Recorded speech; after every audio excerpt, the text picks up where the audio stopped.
Hi, this is Dr. Perry Carpenter. I'd like to thank you for taking the time to join me on this week's video.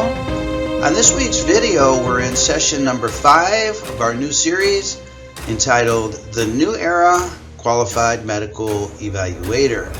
And over the course of the next 2 sessions, as we conclude this program, I want to share with you some ideas that you can begin to implement in your QME practice, the purpose of which will result in an end product, which is your QME evaluation, will result in an end product that is more streamlined and that costs less in terms of total effort, energy, and total resources devoted to that end product. It seems that streamlining and becoming more and more efficient are changes being imposed upon qualified medical evaluators due to recent changes in the system as a result of some unfortunate circumstances, combined with some strange and disturbing findings in some recent studies conducted throughout the workers' compensation community. So I have a fascinating program to share with you over the next 2 sessions. And before we get into those topics, let's just briefly review where we've come from so far in this program and what are the motivating forces behind these necessary changes that I'm going to suggest to you over our next 2 sessions. So in this program, we're focusing largely on some recent research study findings that have been unearthed in 3 significant publications. Most recently was the State Auditor's Report, which was published in November 2019, which is still just now 6 to 8 weeks after its publication, is still sending shockwaves through the profession, even as this is being recorded. In addition, there was a study in 2018 published by the California Workers' Compensation Institute, which described some strange and disturbing trends in the qualified medical evaluator population and in the qualified medical evaluation, and those study findings of those trends is now contributing to a reshaping of the QME process, even as we speak. And then finally, an older report, but it's the most recent published report to my knowledge, comes out of Cheeswick, and I have all of these studies here. Here is the State Auditor's Report. Here is a report from California Workers' Compensation Institute. And then finally, here is the Cheeswick report dealing with trends in evaluations and the availability of qualified medical evaluators. And between these 3 studies, combined with some recent strange circumstances surrounding QMEs and QME behavior and QME discipline by the Division of Workers' Compensation, is contributing to shifting changes in the entire process by which panel qualified medical evaluations are being scheduled, are being conducted, and certainly are being reimbursed. So in session 1 of this program, we talked about how these new changes are going to create a great new opportunity for the sincere and motivated qualified medical evaluator who is interested in continuing to do qualified medical evaluations and is interested in doing them properly, is interested in doing the evaluations by the book, is interested in complying with codes of regulation and labor codes that govern the face-to-face evaluation and that govern the production of the final QME report. For a sincere and motivated qualified medical evaluator, there are going to be an increasing volume of cases coming your way as more and more qualified medical evaluators continue to leave the system when the realization strikes them that doing qualified medical evaluations is not the get-rich-quick scheme that they had hoped that it could be. So as the Division of Workers' Compensation implements new changes and implements new reimbursement schema for qualified medical evaluators, this is going to create a goldmine opportunity for those qualified medical evaluators who can adapt and adopt their procedures to still remain profitable no matter what changes transpire with regards to QME reimbursements. Then in session number 3, we talked about how in the new era, as the Division of Workers' Compensation increases its scrutiny on the QME's final report, it's going to become more and more important that you as a qualified medical evaluator become skilled in a certain new language. And the new language has to do with conforming and contorting all of your opinions and conclusions in such a way that those opinions and conclusions qualify as substantial medical evidence. You see, there's two types of conclusions that qualified medical evaluators offer in their QME reports. The first type is known as a conclusory opinion, which is an opinion that has no value and has no use in the workers' compensation system, but much more useful and much more valuable are opinions that qualify as substantial medical evidence. And now more than ever, it's going to be important to the parties who use our qualified medical evaluations report to resolve disputed issues. It's become more and more important that the parties be able to rely on your report, be able to use the opinions and conclusions in your report to resolve disputed issues. And that can only be done by law when those opinions and conclusions reach the high and lofty standard of what's known as substantial medical evidence. So conforming your opinions and conclusions to the dictates of substantial medical evidence takes a little bit of a learning period of time and a little bit of practice to do, but it's not difficult once you get the concept of it.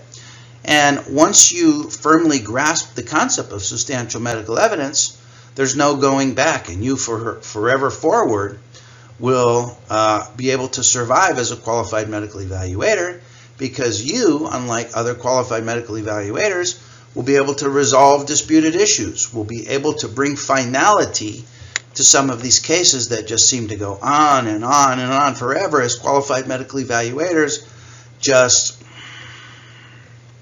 frustrate and confound the system with what are referred to as low quality reports. Well, in producing high quality reports are distinguished by opinions and conclusions that qualify as substantial medical evidence, and we talked at great length about exactly how to provide opinions that do indeed qualify as substantial medical evidence. And then in our last session, we talked about reinventing yourself as a qualified medical evaluator, and we want to continue on that theme in today's session and in our next session as well. And when it comes to reinventing yourself as a qualified medical evaluator, we talked about several considerations that go into the new era qualified medical evaluator. And those considerations had to do with distinguishing yourself as either a liberal or a conservative QME. And we talked about how QMEs can position themselves along the bell-shaped curve of qualified medical evaluators, ranging from very, very, very liberal qualified medical evaluators to very, very conservative qualified medical evaluators. And I shared some evidence with you from these reports that demonstrate that the system tends to reward the slightly conservative qualified medical evaluator, and the system tends to punish the liberal qualified medical evaluator. And so we talked about how positioning yourself along the spectrum of this bell-shaped curve could play into your extended future as a successful qualified medical evaluator. And then we talked a little bit about the new proposed changes to the medical legal fee schedule and how the medical legal fee schedule, as it's currently being proposed, tends to suggest that qualified medical evaluators are going to get a pay raise. In other words, the pay raise, our hourly rate, is projected to increase in large part due to findings from the state auditor's report that qualified medical evaluators are underpaid and have not had a pay raise in over 14 years. So it seems that we're going to be getting a raise, but the parties are going to expect, if they're going to give us a pay raise, in exchange for that, in exchange for a higher rate of pay, the parties are going to be expecting that we as qualified medical evaluators improve our processes in order to produce a final product, which is our QME report, in less time.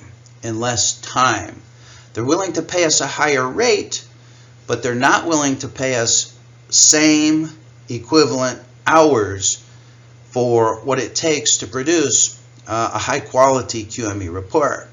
So in essence, you could think, or you could analogize, that the parties are requiring us to become more powerful as qualified medical evaluators. And let me make an analogy here to power. If you're in any way involved in fitness or exercise, you understand that power is an important concept in fitness and exercise. And power has to do with time. In fact, the mathematical formula for power is force times distance over time. Force times distance over time. Well, if you break that out, distance over time is the formula for velocity. So power is based upon speed or velocity. For example, a horse that can plow a field in a day is half as powerful as a horse that can plow a field in half a day. It's the same field, it's the same amount of work, but one horse does the work in half the time. And the parties are demanding that we as qualified medical evaluators do the same work in less time. They're asking that we become more powerful as qualified medical evaluators.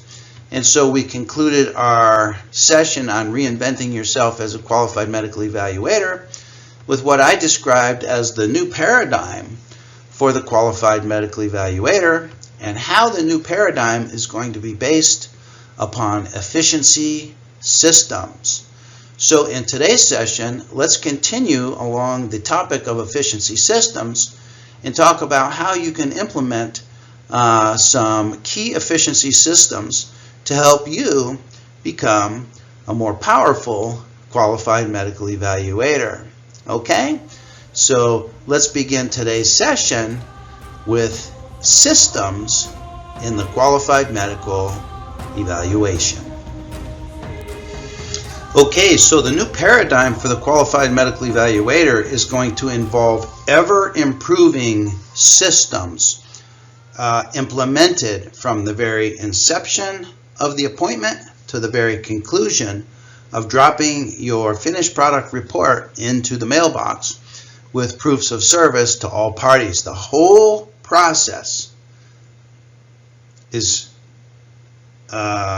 going to have to be much more streamlined, much less cumbersome, much less bulky, much quicker, much more definitive, and much more certain that each one of the steps are done properly and are done to finality in as close to one fell swoop as can possibly be accomplished.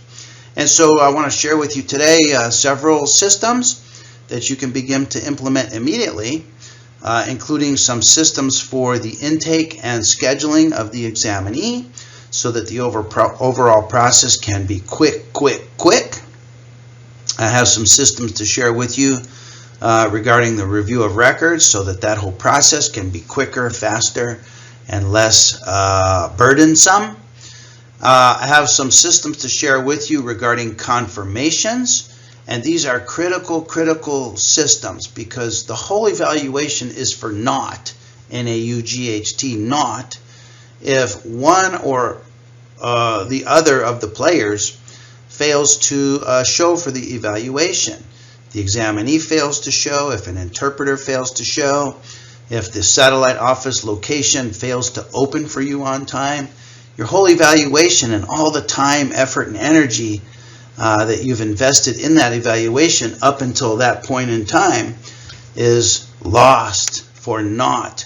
In any profitability that there was in the evaluation is lost forever, never to be recaptured, even if the new proposed changes to the medical legal fee schedule are implemented, which do provide for reimbursement for a missed appointment. It's still not a sufficient rate of pay, a rate of reimbursement, to make up for the lost opportunity and the lost time invested in preparing for the evaluation up until that point in time wherein the face-to-face evaluation would conceivably begin if we had an examinee, if we had an interpreter, or if the examination location opens up. So those are critical procedures and critical systems.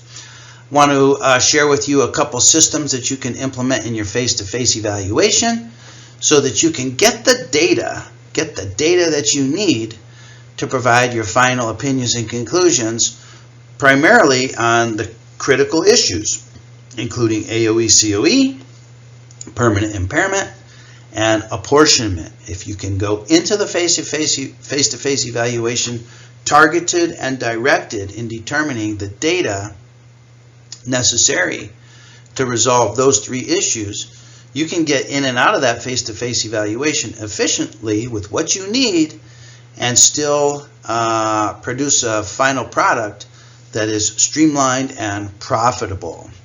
I want to share with you some systems for scheduling diagnostic studies.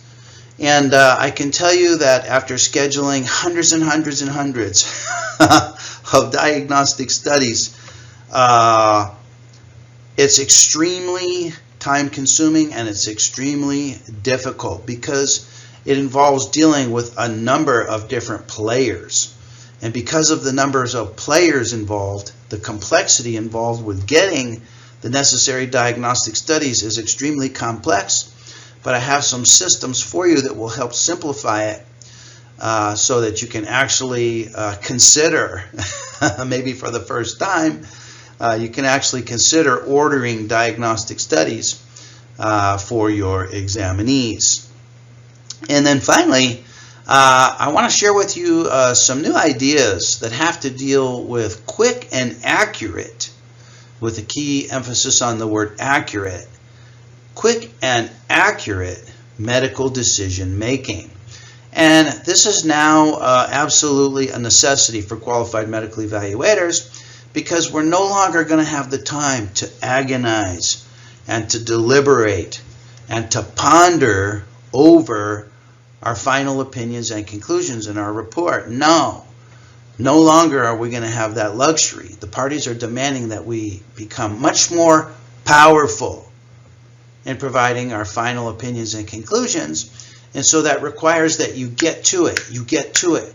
You make those opinions and conclusions, and you qualify those opinions and conclusions as substantial, and you do it quickly. Well, guess what? There are some systems to help you arrive at quick and accurate conclusions on AOE, COE, on permanent impairment, and on apportionment. There are some systems that you can rely on to help you get to the promised land of substantial opinions and conclusions on these difficult issues, whereas before you may have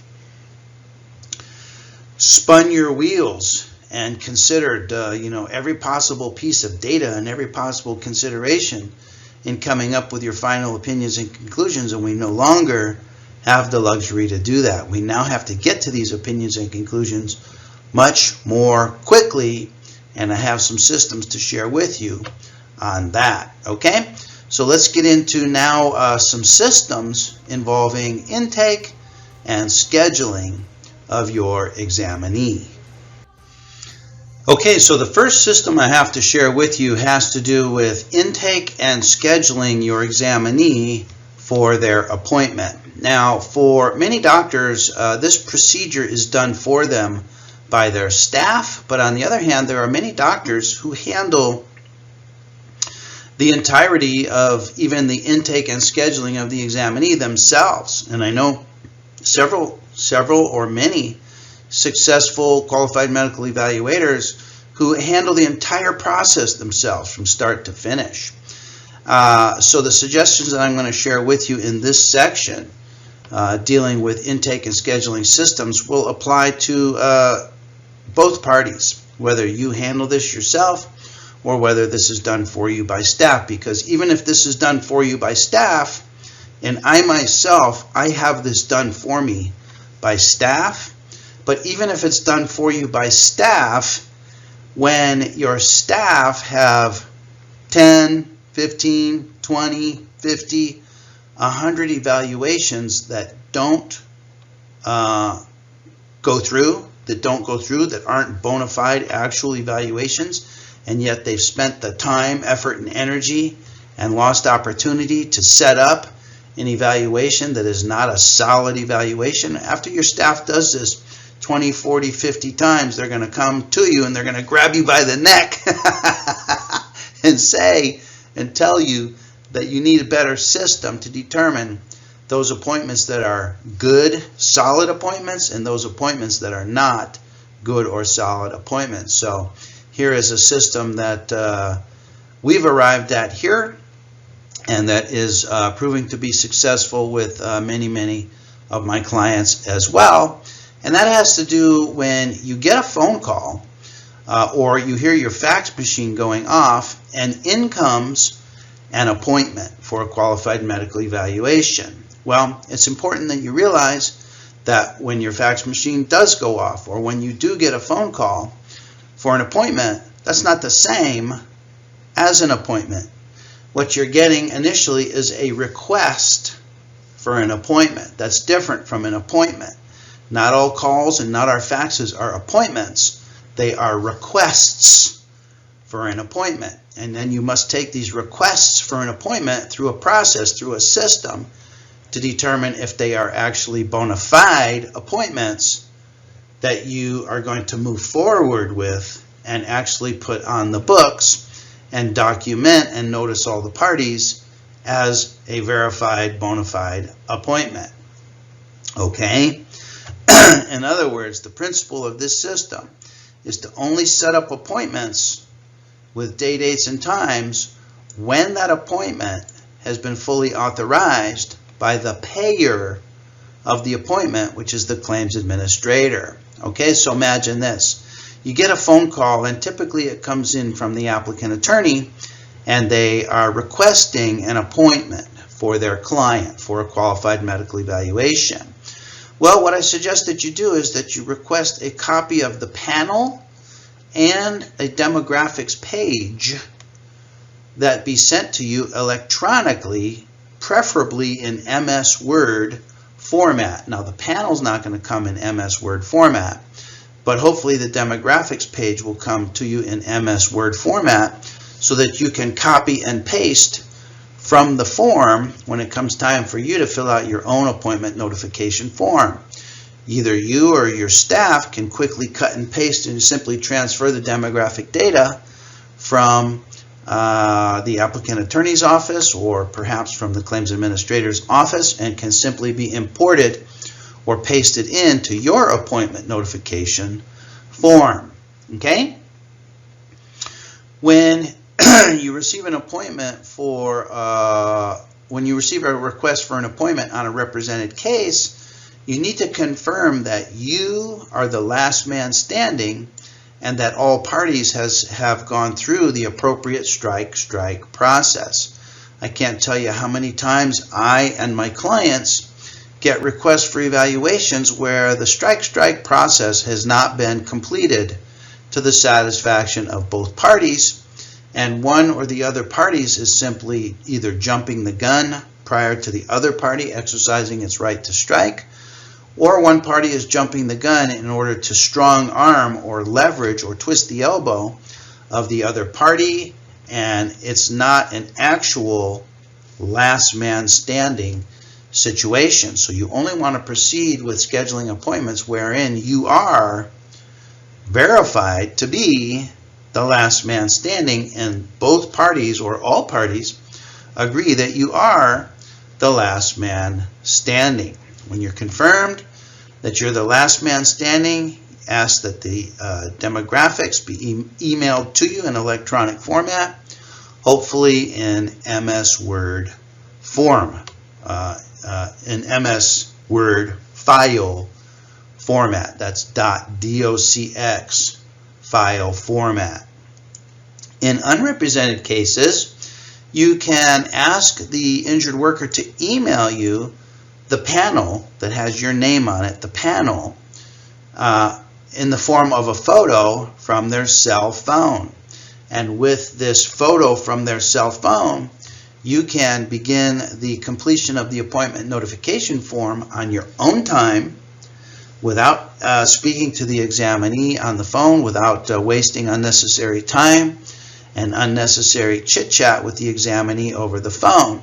Rather, you can obtain a copy of the panel, and this will allow you to then go ahead and get in touch with the claims administrator again to confirm that the claims administrator approves of this QME panel and approves of the evaluation going forward and agrees to pay for the evaluation going forward. Now, one of the reasons that qualified medical evaluators are leaving the system is because they're complaining that they're not making enough money. They're not making any money. There's no money in this. And part of the reason for that has to do with qualified medical evaluators taking in appointments, scheduling appointments, going to appointments, and performing evaluations that were never properly authorized in the beginning. So the principle is always, always, always get a head nod from the payer prior to proceeding with the evaluation. And if you implement this system, you can never go wrong by then beginning the process to set up the examinee for an appointment. Now, if you've ever set up an examinee for an appointment and filled out an appointment notification form, mailed it to the examinee, mailed it to the claims administrator, mailed it to the applicant attorney, mailed it to the defense attorney, faxed it to all those parties, called the claims administrator, call the applicant attorney, all these calls back and forth. You know that this process can easily consume an hour, easily can consume 60 minutes, and you do not want to go through this procedure unnecessarily. So set up all your ducks in a row in advance prior to dedicating your own time or prior to dedicating your staff's time to the administrative aspects of setting up the appointment. Always make sure that the appointment is a confirmed, verified, validated, bona fide appointment with a head nod from the claims payer before you actually begin the process of setting up the appointment administratively and noticing all the parties. Okay? So there is a very valuable system for you on intake and scheduling. Let's talk about a valuable system that you can implement with regards to your review of records. Now, with regards to the review of records, remember that there are 4 laws that govern the review of records. There's Labor Code 4062.3, Labor Code 4628, CCR 10606, and 8 CCR 41B2. And these laws tell us what exactly must be included in our review of records. Now, currently, review of records qualifies as one of the complexity factors, but there's no guarantee that the review of records will be a complexity factor in the future. In fact, the parties are suggesting that the review of records be included in a flat rate fee that's paid for the entire evaluation. Well, if that's true, and even if the review of records continues to qualify as a complexity factor, it's important that you be extremely efficient in producing an accurate and useful and valuable review of records. So of all the instructions that are provided for in these 4 laws, the most important and the most relevant of which apply in the written review of records in your report is that you identify for the parties the information that you rely upon in the formulation of your opinions and conclusions. So that's directly out of Labor Code 4062.3, and then out of CCR 10606, it tells us there that the report should include a listing of all information that you rely upon for the formulation of your opinions and conclusions. So in the review of records, you want to focus on showing the parties that information upon which you rely for the formulation of your opinions and conclusions. Okay, so the principle is you're going to streamline your summary of your review of records to include only the information upon which your opinions and conclusions are going to be based. So this is the opportunity for you to show the parties your cards. This is where you show your hand to the parties by listing and showing them the information upon which your opinions and conclusions later on in your report are going to be based. Now, some qualified medical evaluators take the review of records to a minimalist degree, while other qualified medical evaluators take it to a maximalist degree.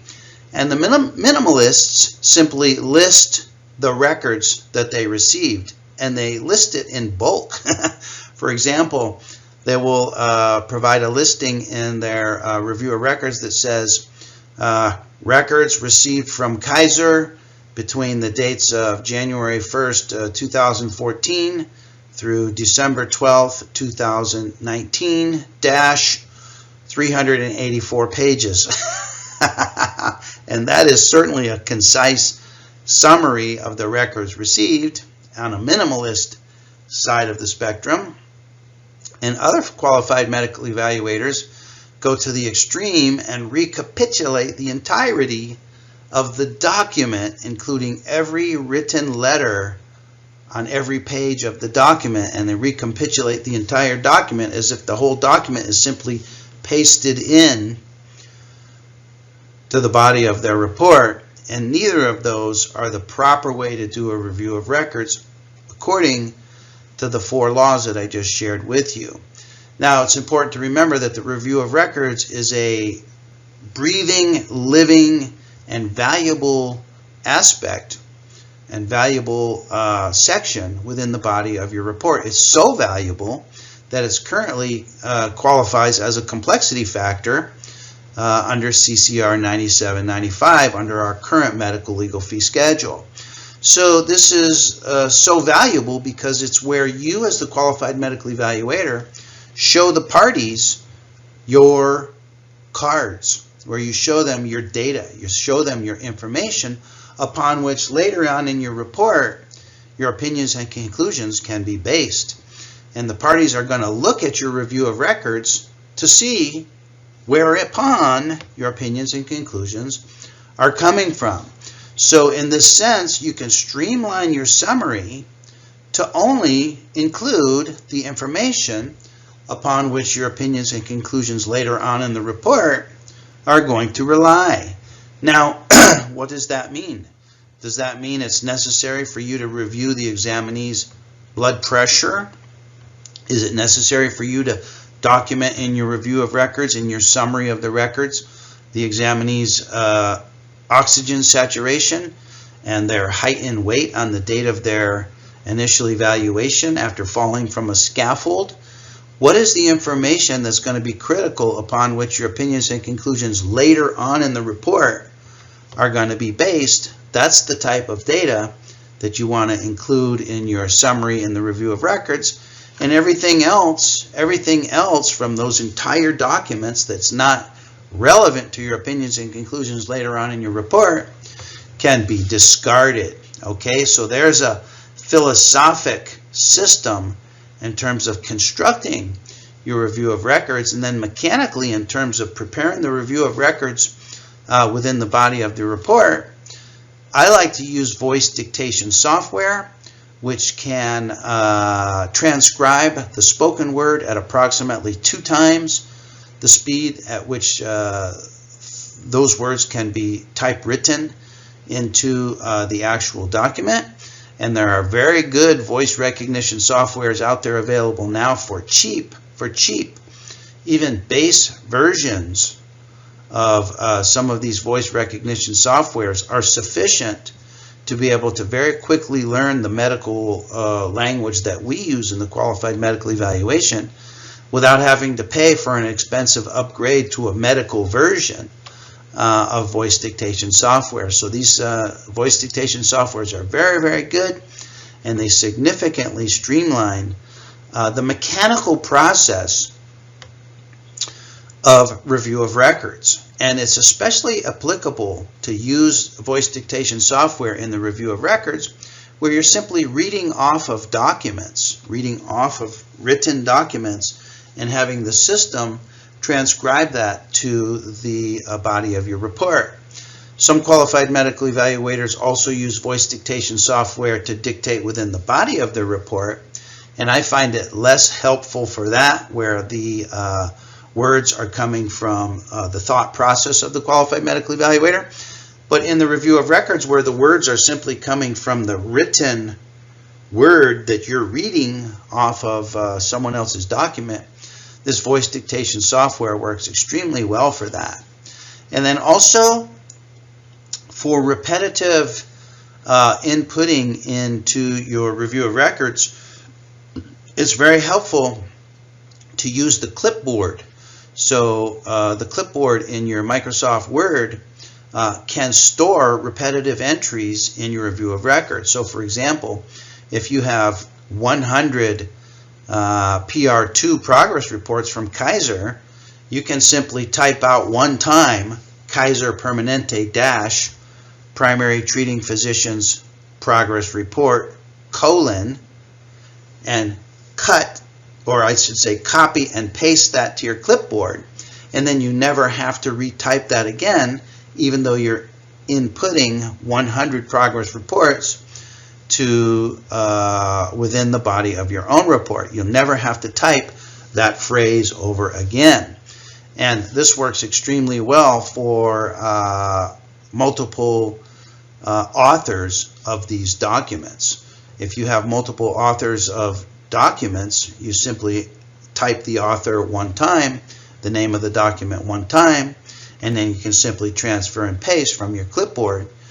That, combined with voice dictation software, can tremendously streamline the review of records process. Okay? So that will help with the composition and the construction of your report. Let's talk about how to ensure that the examinee actually gets to the face-to-face evaluation by talking about some confirmatory systems. Okay, so now we've established some systems for creating bona fide and authorized appointments. We've done a streamlined review of records, and it's now time to meet face-to-face with the examinee. Now, if you're like some qualified medical evaluators, you can assume that after you mail the examinee their appointment notification form, which is approximately 6 to 8 weeks ago, you can simply assume that the examinee received the appointment notification form, is not going to be busy on the particular day, date, time that was established for the examinee, and that the examinee is going to show up as expected at the appointed day, date, and time. And if you do this, you're a fool. You're crazy. You're absolutely nuts, because 9 times out of 10, the examinee will fail to show at the appointed day, date, time. It'll be a rare miracle when the Earth and the Moon actually line up that an examinee will show up to the appointment simply on the basis that they received an appointment notification form. No. If you want the examinee to show up to the appointment, you have to confirm the examinee minimum twice. Minimum twice. There's nothing wrong in confirming the examinee 3 times, even 4 times, even 5 times. The examinee may feel like, oh my God, this doctor's confirming me 9 times. They're pestering me, and there's nothing wrong with that if it ensures that the examinee shows up to the appointment at the same day, date, and time that you, as the qualified medical evaluator, show up to the appointment. Now, this same procedure goes also for the interpreter and also goes for the satellite office location, because any one of these players, the satellite office location, the examinee, the interpreter, any one of those players, if they're not confirmed 9 times, any one of those players can confound and cause an abortion of the evaluation. Now, I want to tell you 2 stories. One is that I myself have upcoming next week an evaluation. And I've been preparing that evaluation, and it's mostly prepared. There will be a few things that I need to do as the evaluation draws a little bit closer. But up until today, as we speak, that evaluation is 97% prepared. Now let me tell you, up until the time I started working on the evaluation till now, I have just over 5 hours of total time, my time, involved in the evaluation. 5 hours. Okay?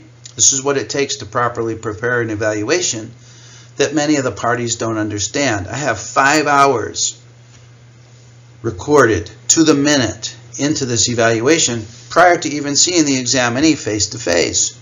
Now, I'm scheduled to see this examinee face-to-face in a satellite office location over 100 miles from where I live.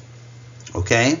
So, this is going to take a couple hours of drive time during commute traffic down through into the Bay Area in Northern California. And imagine getting to the evaluation 2 hours from home and having the examinee or the interpreter fail to show for the appointment. Now, under the new proposed changes to the medical legal fee schedule, the qualified medical evaluator will be paid up to 2 hours for a missed appointment, for an appointment that fails to keep, either due to absence of examinee or due to absence of interpreter.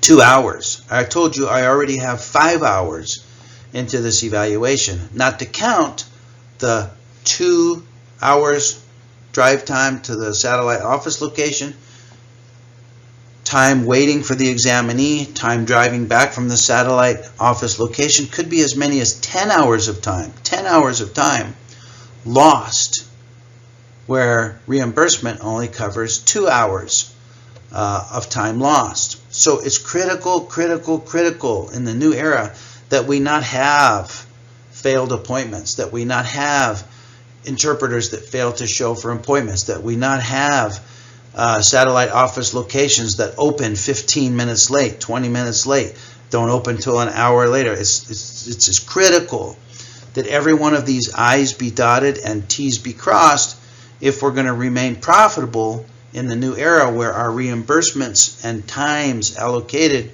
to these evaluations is expected to decrease, where we're expected to be ever more efficient and ever more business savvy in turning a profit for these evaluations. So that's one story. I promised you a second story. I also had another case where I thought I had everything completely handled. I saw an examinee in a distant satellite office location, and the evaluation went through. An interpreter showed up, the examinee showed up, but the interpreter was very, very atypical, unconventional.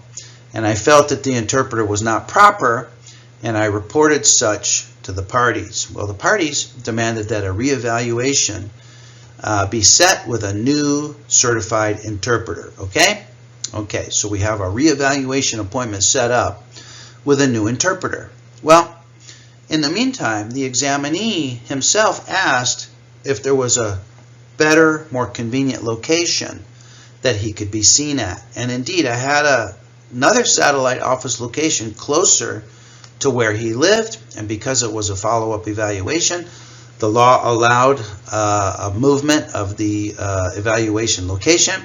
So we changed the evaluation location to be more convenient to the examinee. And I, as the qualified medical evaluator, neglected and forgot and neglected and failed to confirm that the new interpreter had the new location as the location address for the reevaluation appointment. And don't you know it, on the day of the reevaluation, the interpreter showed up to the original QME location, not the new reevaluation location, and we could not recapture the interpreter for a same day evaluation. So that faux pas, which is my own fault, my own failure to confirm, one tiny detail slipped my attention. And I'm telling you, if you allow even one single tiny detail to slip your iron fist control, that detail will come back to bite you and will cause you to lose any profit that was left in these evaluations. My omission on that one tiny detail cost me a 2.5-hour trip to the location, 90 minutes wait time while we phone called back and forth to applicant attorney and claims administrator and interpreting agencies and substitute interpreting agencies, and a commute home, not to mention the prep time in preparing for the reevaluation was all lost, not to mention the rent I had to pay to secure the satellite office location for the day. It was all lost due to my own neglect and my own omission. And I'm telling you, you must become a fanatic, a freaky fanatic about your confirmation procedure, or else the ultimate loss, the ultimate price for the loss is going to fall in your own lap. And you will join the other qualified medical evaluators who claim that there's just no money to be had in this business, and doing qualified medical evaluations, therefore, is not for you. Okay? So doctors, I hope this helps you. The whole purpose of today's discussion is to help you be profitable, regardless of what happens with the Division of Workers' Compensation. It's always a good practice, business practice, in any endeavor, in any industry, to streamline and become ever more efficient in the procedures that you do so that you can produce a better product for less total resources invested in that product. And that's the nature of progress in every industry. So doctors, I hope this helps you. In our next session, we're going to talk about some systems that you can employ in the face-to-face evaluation that allow you to quickly get the data that you need to provide your opinions and conclusions. And then we're going to talk about some systems that help you quickly and accurately get to those opinions and conclusions without having to deliberate forever and ever and ever before finally stumbling upon what you consider to be the proper opinion and conclusion for your particular situation or circumstance. Okay? So I want to thank you for taking the time to join me on today's session. I look forward to being with you on our very next session, as well as we continue our new series entitled The New Era Qualified Medical Evaluator. For now, this is Dr. Perry Carpenter wishing you best of success in your career as a qualified medical evaluator.